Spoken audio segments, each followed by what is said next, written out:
Welcome to Wait, It Gets Better, the improvisational storytelling podcast. We are here, once again, chained to our chairs and microphones to tell you a story. I am, of course, Levi. I'm Reed. And I'm Seth. And we're here, like I said, to tell you a story. We're going to tell you a story. Please let us go. We need sleep. All right. Should I do a little recap before we jump into the story elements for this week? Yes, please. All right. This is a sequel to The Gods Are Here. Right? In our previous story, there were many gods. They had statues. You could give and take the essence of them to increase certain attributes in yourself. There was an 11th unknown god who was sort of the one who had seeded fear and sort of wickedness. And that last story had kind of ended with a big conflict where our heroes had tried to stop him while discovering who he was. We were finally able to stop him, kind of, and then this is the sequel to that. So they were able to stop him, kind of, but they took a lot of his essence out of the world. And so the world it's been going on now for, let's say, 5 or 10 years. I don't remember, did I say 5 or 10 or was it 30? I have 11. 11 years sounds right. So it's been about 11 years since he's been quote unquote defeated, really not defeated, just kind of slowed down. And he is kind of back and he's been given more power. He basically took a bunch of his essence from the world to himself. And he also, through the blinding knife, was able to release a bunch of the other gods' essences back. So we're kind of in what's looked at as like a golden age of humanity. Lots of technology, not a lot of war, but something just isn't quite right with the world. There should be more. Something's missing. Some people speculate that the evil that was the 11th's kind of hallmark, since it was taken out of a lot of humanity, that humanity needs evil in order to like have good. Some people argue that, some people don't. Some people say that with evil being gone, that the competitive nature of man is gone. Really, there is still evil. It's just gone farther underground. So Reed's government type was essentially an oligarchy ruling class, where all the fabrics of society, kind of all information and all decision making kind of goes upwards, and it's a lot of slow moving red tape bureaucracy. It's going to take a long time to get anything done because everyone has to be informed and there's just a lot of talking. Does that seem right, Reed? Yeah, that's right. And then, of course, the economic system is just, centrally controlled. The banking, all that. No, absolutely. Yeah, looking back, wage and price controls, for example. So what happens is there's less incentive. You don't want to renovate a building that people are paying rent in because you can't get any more money for it. So there's a disincentive for excellence, so to speak. You kind of goods and services are still produced, but then there is still a desire, both on the one hand of wanting to produce excellence and also wanting to, receive the fruit of your industry and effort, right? So there's like that's the black market, remember, and one of the commodities that was used for transfer is like these psych enhancements that helped people, and it was connected in some ways to the statues, the gods. And then also there's the gem enhancements from the fighting style, I believe. Does that ring a bell? I don't remember if I'm going back to the original story. You are going back to the original story, yeah. So yeah. My point is that there is all of those things, but a lot of those things have changed. Right. Because of this new kind of golden age. So maybe it's kind of, when we look at it, it's not so much a golden age as it is a fresh coat of paint on a really worn out fence. Yeah, but it's not too oppressive, and it's really not uncomfortable enough to, foment insurrection, so to speak. So people kind of are comfortable, and there tends to be complacency as long as things keep going along okay. Yeah, but we're not going to write a story about things about no conflict. Right. So obviously there is a level to it that it is uncomfortable enough. Right. And then Seth had prophecy, which, if I can remember this, when the 3 fall, take notice. 2 will falter, a 4th will fall, not the 2, an 11th will rise unexpected. Once the 4 falls, the 12 will do away with the old. Was that the prophecy? Yeah, pretty close. Okay. So we can say that this is kind of now that humanity is entering this golden age, I imagine like new heights of philosophy and also new heights of learning are just kind of increasing or seeming to increase. Maybe this is kind of like this kind of led to what we'd consider like a populist movement. It's like now the working man can learn how to read. So things like prophecies and stuff like that have been kind of surfacing and becoming more and more and more known and circulated, and people don't know what to think of it. Some people say, oh, there's 12 major cities. That's not talking about the gods. It's 12 major cities that are going to rise. And so people are trying to, make new cities. I don't know. That's kind of the thing I was thinking about. People have lots of different ways of understanding it. But what story elements did you guys have for this week? I have wise old woman. I have hero's sidekick. I have villain. I'd love to hear the hero's sidekick, because since we already kind of know who the villain is. Or wise old woman. Well, I'll start with the hero's sidekick, because I think it kind of plays into what you were just talking about.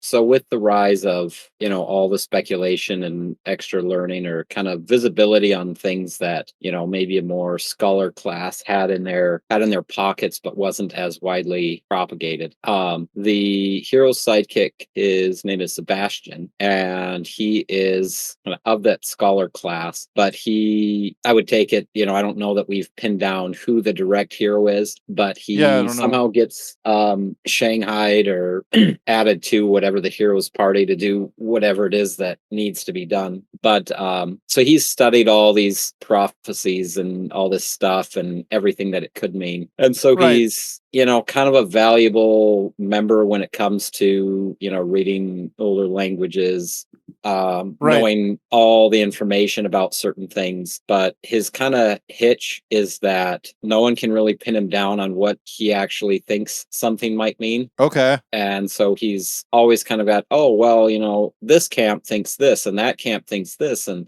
these are the things that support them. And that's what, this is where they're getting it from. And that's where the interpretation for this way. And that's why this isn't right, because this has been disproven here and there. But this is, well, this could be maybe right because this, that, and the other thing, but never. So I kind of imagine that, like they need a bit of information, and he might have a lot of information, but not giving it in a way that is definitively pinned down. No one quite knows what he believes. Yeah. I like it.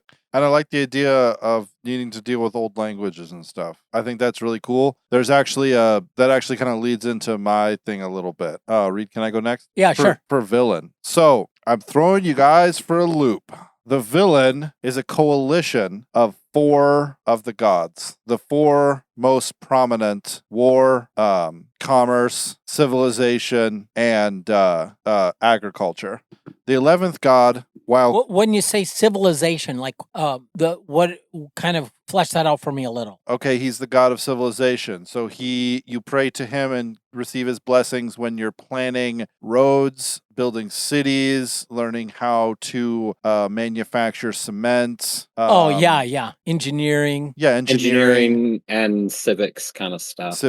And then, agriculture, obviously being the god of the harvest, but also the god of all the knowledge of the harvest, right? Since we understand that the god's essence builds up a person's psyche, it's not just like you get more of the god of war's power and you become better at war. It's like you become more aggressive as well. So I'm going to flip the script on the whole story and say that the 11th god, who was considered the evil one, who was considered the god of doubt, who was considered the god of fear, he was in fact considered the god of doubt and fear because he chose to doubt if their selfish systems that they wanted to build a race of slaves for themselves was right, because he feared that their pursuant goal of subjugating the whole universe was right. So flipping the script, he is in fact the god of reason, the god of logic, the god of critical thinking. So what has happened is the colleges have all but been erased, because as the gods have returned, because a lot of their power was returned to them in the last book, if you guys remember, a lot of their power was returned to them, and so religion is now the name of the game, right? So religion is how you receive all information, because the gods are so evident. They show up so much. So the how do I say this? There's the primary gods that are the villains who are doing this, who just fit right in and are totally willing to manipulate people in this government system, Reed, Right. because what they're trying to do is they're trying to garner enough slaves, essentially, people who are willing to go to bed for them, that they can then convince or subjugate the other gods to steal their essence and to kind of continue on their plan, right? And the 11th, he has come back in some ways, just like they have, but he has sort of a college, or a forum, a place of philosophy, a place of research, and it's considered like bad form to know how to write anything except for like the holy scripts, right? Which are the languages, the translations that twist the prophecies and twist the histories into the specific bent of these four betrayers, right? The other gods who kind of are on the sides are a little bit more wild, right? Like the healing god, she can't be subjugated. In some ways, she's the most powerful because so many people believe in her and worship her, and she gets so much resource that she's kind of like, she's welcome in any camp because she's so vital to humanity, And then like the sea god, he's just like a crazy, he's just like a crazy wild animal. But these four kind of hold the structure of civilization together, and therefore civilization is sort of pointed towards them. So that is that's the villain, and what they're trying to do is gather enough followers to begin the process of going out and hunting down these other gods, or hunting down just non-believers and then bringing them back and having their essence stripped from them and put back into the gods so that they can sort of gain more power. Because my thought process is that they went to sleep X number of years. So let's say they went to sleep 10,000 years ago, right? They went half asleep 10,000 years ago, established themselves as deities, and then went fully asleep, right? And then the 11th came and then, quote unquote, broke everything. Basically, he made it possible for the slaves to doubt and to think critically about the gods, and then he disseminated his essence throughout the world so that everyone could do that. And now this is kind of the end of their the maturation period. Maybe it was supposed to go on for another couple thousand years. There's supposed to be, a couple more millions of people, so they're kind of having to move their plans forward a little bit, but that's the villain. So it's like these four gods, and they're back enough now that the statues can kind of move a little bit. Right. But the actual gods can appear and sometimes do sort of minor miracles, but they're already turning on like the secret police, bringing in people who don't agree or don't believe in them, because now they have all the secret knowledge, so they can like control all the technology that exists, all the ships that are on the moon and that exist around to make it rain and do all these things that sort of further this picture of them. And the 11th is in a castle scholarly college outside of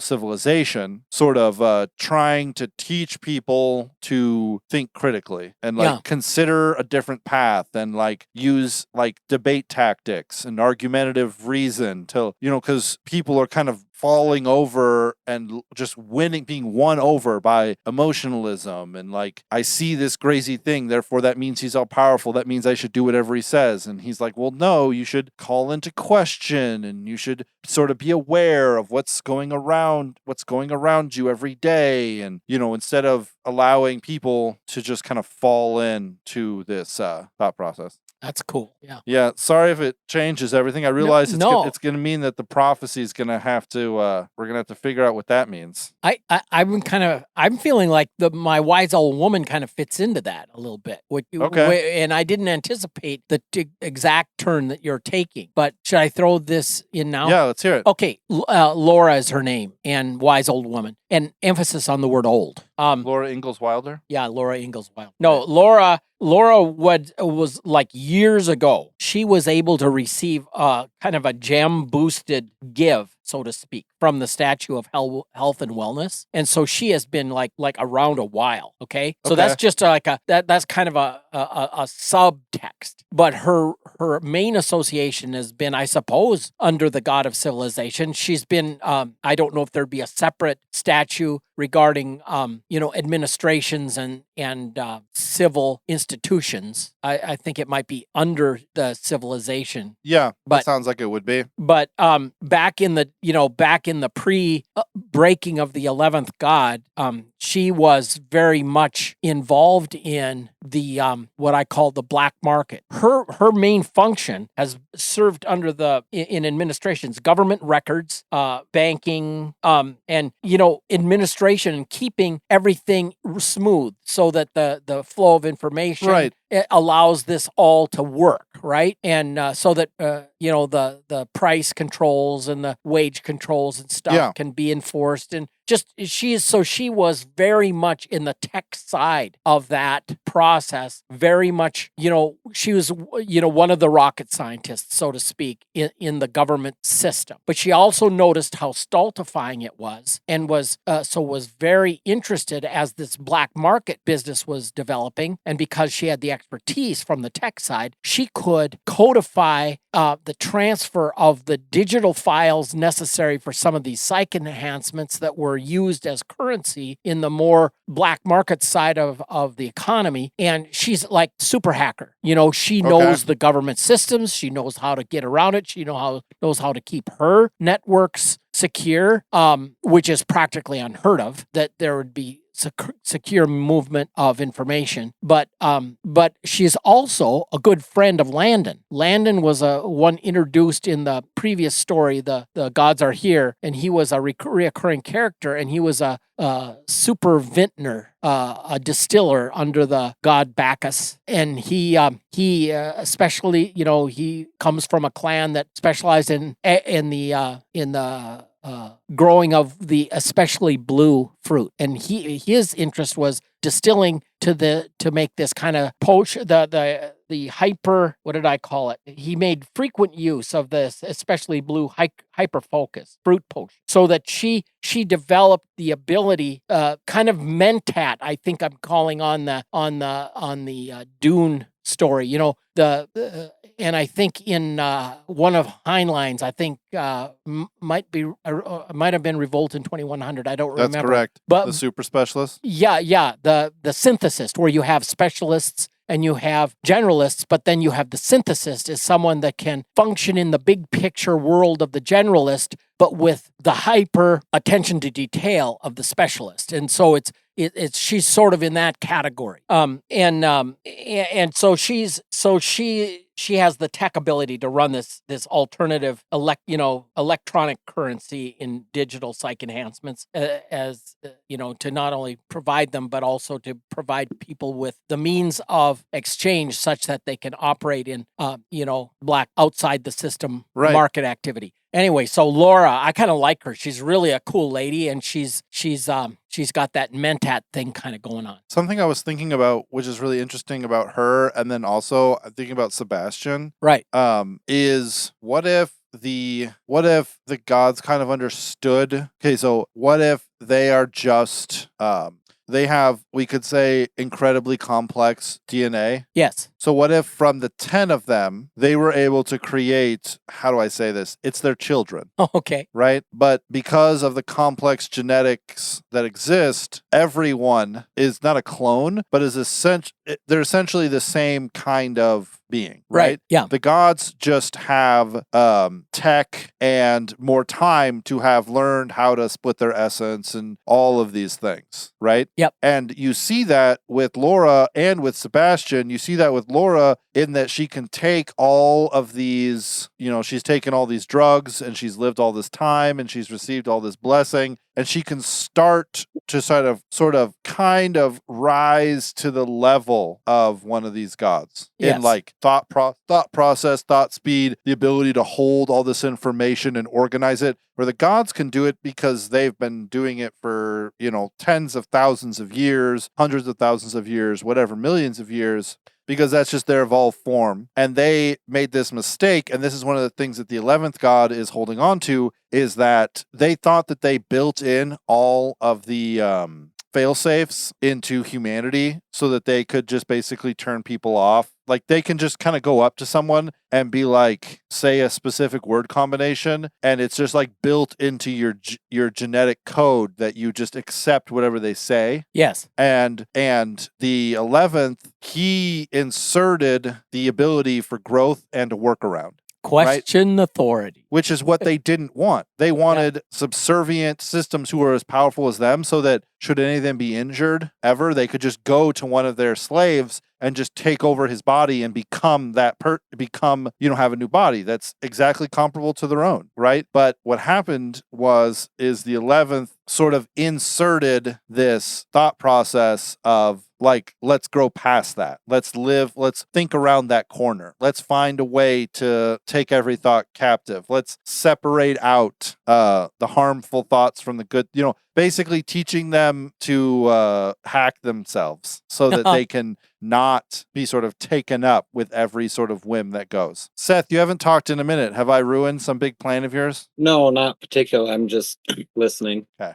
That's a thing I was thinking about. Okay. So we know who the hero's sidekick is, and I think it'd be cool if the hero's sidekick studied at this college. That's why he has all this knowledge and information, but he's not super forthcoming to, like, unless you had an idea, Seth, he's not super forthcoming to, like, say why he thinks the way he thinks, or why or where he got all this information from. No, I don't think it's a matter of where. I just don't think that my idea for it was more or less a concept of having a lot of knowledge and information, pro and counter to itself, but not the applicable application of which one is right necessarily. Okay, that makes sense. Yeah. So it knows a lot of the information, a lot of the arguments, and all of the stuff, but doesn't, almost like a having knowledge for knowledge's sake. Right. But not forthcoming on what he is reasonably thought is true for himself. Right, that makes sense. Yeah, it's sort of, he would play a devil's advocate in an argument. If people's presenting kind of like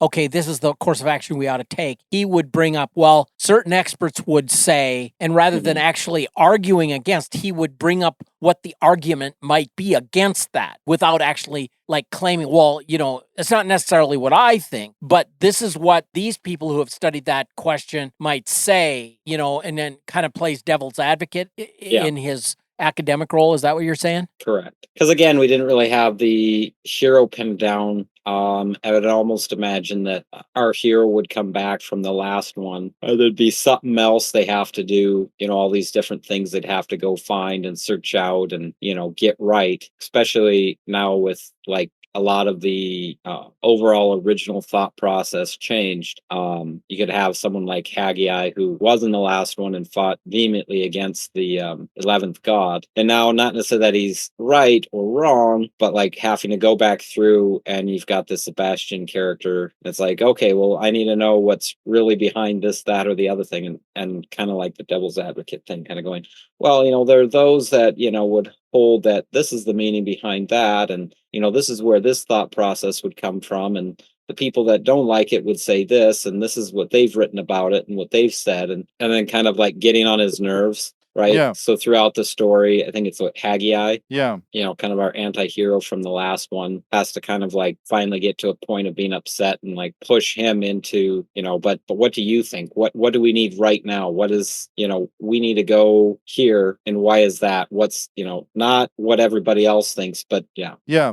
I had this kind of picture that Haggai would, in this kind of new fake golden age, would be sort of, at literally everyone's surprise, including his, be tapped to be the ruler of this new kind of unified nation that all live in that used to be all these villages and towns in the mountains. They all kind of unified, and they want him to be the leader. And it's kind of like this weird, like happily ever after story that doesn't seem to make sense. And Haggai himself is kind of pissed off. It like doesn't make sense to him. So he himself is kind of pissed off with this like turn of events that's happened to him, as he's kind of unceremoniously put in charge of a bunch of people who just like a little bit ago wanted to dead, and then my thought is that he kind of how does it say, he under responsibility, he wanes. No, he Abdicate. suffers. He kind of suffers under responsibility.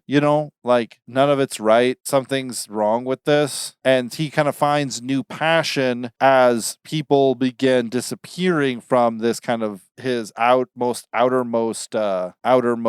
villages. And so he kind of takes up this role of like vigilante, almost like I'm gonna go. And so he puts his fat counselor guy who wants power not on the throne, but like lets him sit in the steward seat, and then he just kind of goes to do the thing that he thinks back that he liked doing before, which was just kind of traveling around and being a nobody and not really having anyone whatever. And as he goes to explore, as he starts to kind of uncover this plot just from absolute his neck of the woods, and then maybe something in that he meets up with Sebastian, whether or not Sebastian's from that college or not. I kind of like the idea of the college kind of being like a monastery that's really difficult to get to, like far up in the mountains, so that people can't just burn it down or shut it down. But he's kind of looking into these kidnappings that have been taking place, maybe save Sebastian from being kidnapped, and then that's kind of like their thing together. And Sebastian ends up being all of the knowledge, and Haggai ends up being all of the conviction, and then he, through his kind of incessant goading and stuff like that,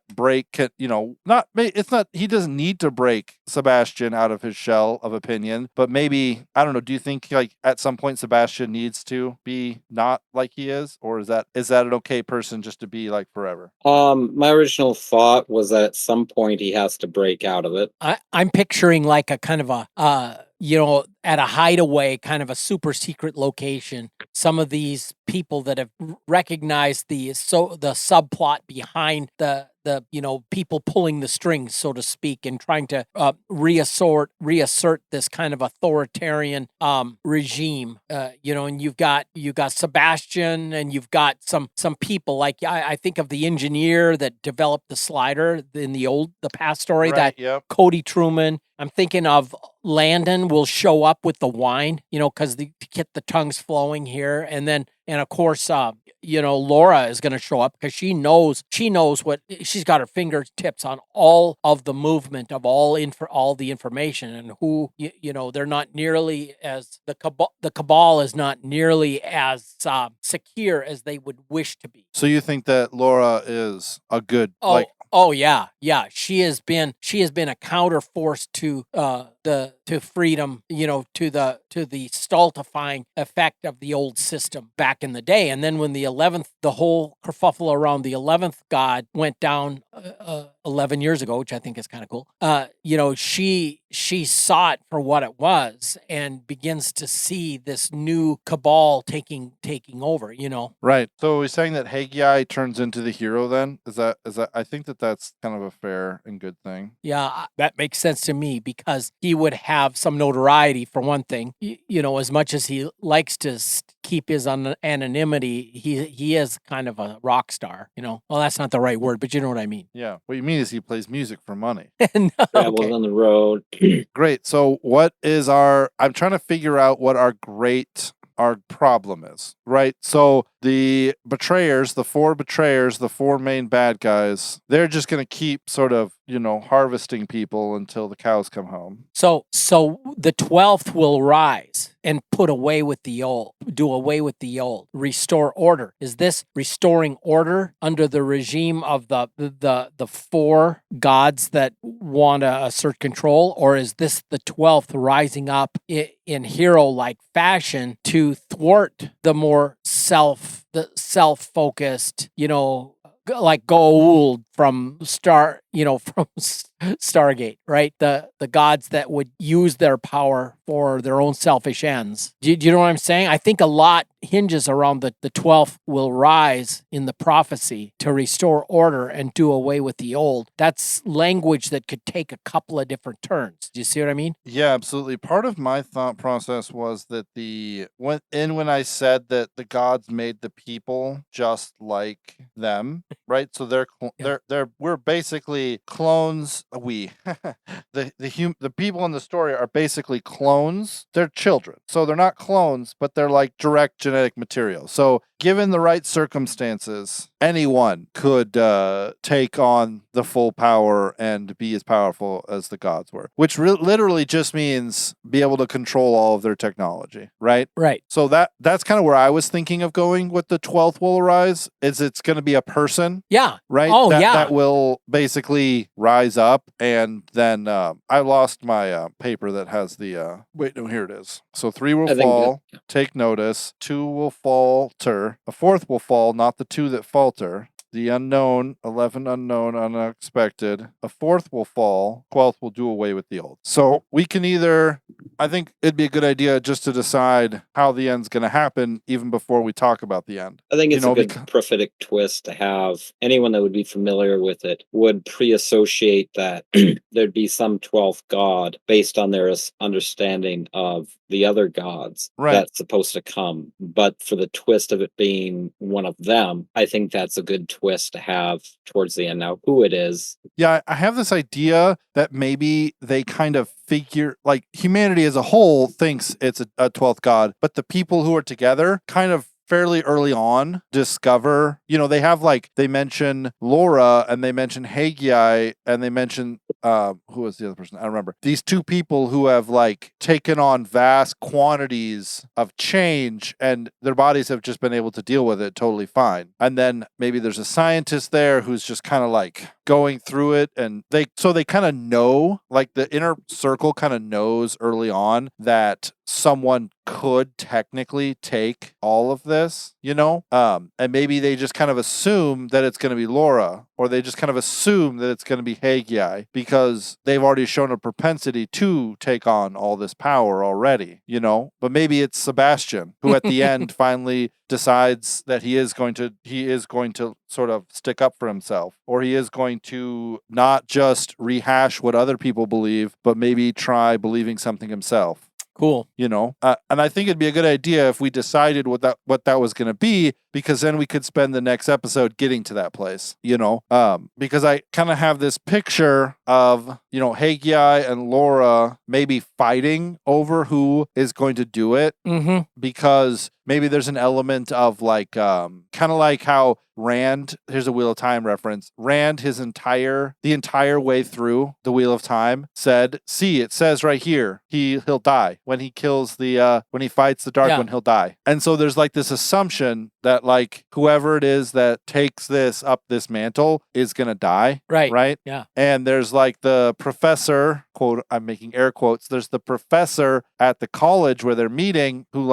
talks to them and seems to have really great insight, but he doesn't ever sort of reveal that that's who he is. Yeah. He's sidekick material. Yeah, he continually stepping back. Well, he's wise old man material. Yeah. Right. He can't, because if he were to say, I'm the 11th and I'm giving you, all of a sudden, all of the hardwire in their brain that says worship would all turn on, and they would his college would be turned into a church right away. Right. Mm-hmm. But I have this kind of picture of 2 different, maybe it's Laura and Haggai really are kind of fighting it at the end. Who is it that's going to take this? Who is, it's well, I deserve to die. It's Laura maybe views her years as a curse now because it's been so many years, and she doesn't age, and she never feels, she never gets sick, but she now wants to get sick, because getting sick means that now she feels like a piece of porcelain that will just never die, and everyone that she loves will stay, she's not hungering for death, but she's weary of life. And Haggai is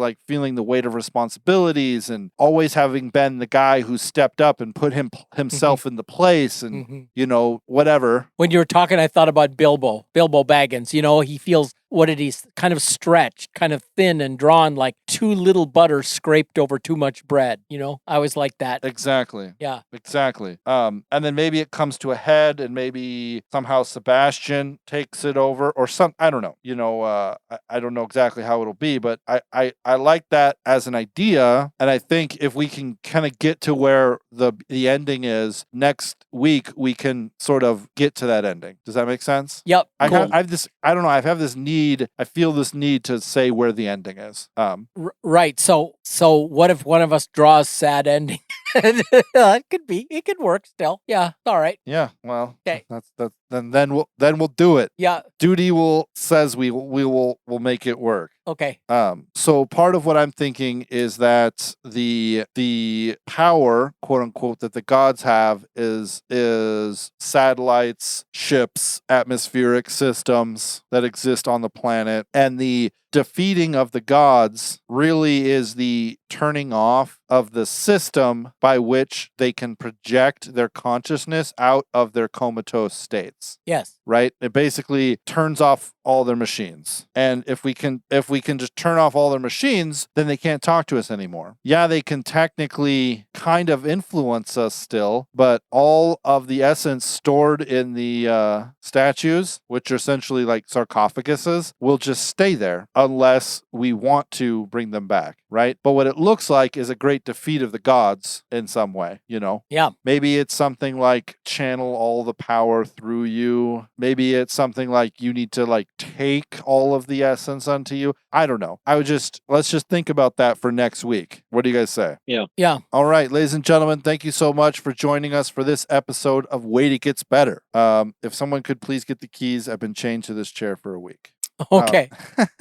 I'm just continuing the joke, Reed. If you want to know more about us, if you like these episodes, if you have any cool ideas, you can email us at waititgetsbettercast@gmail.com or send us a message on Twitter or at us on Twitter at @getsbettercast. We are happy to hear you, and we are happy to respond to anything you have to say. And we're also happy to say that we will see you guys next week with the wrap of the story. Thanks, everybody. Bye.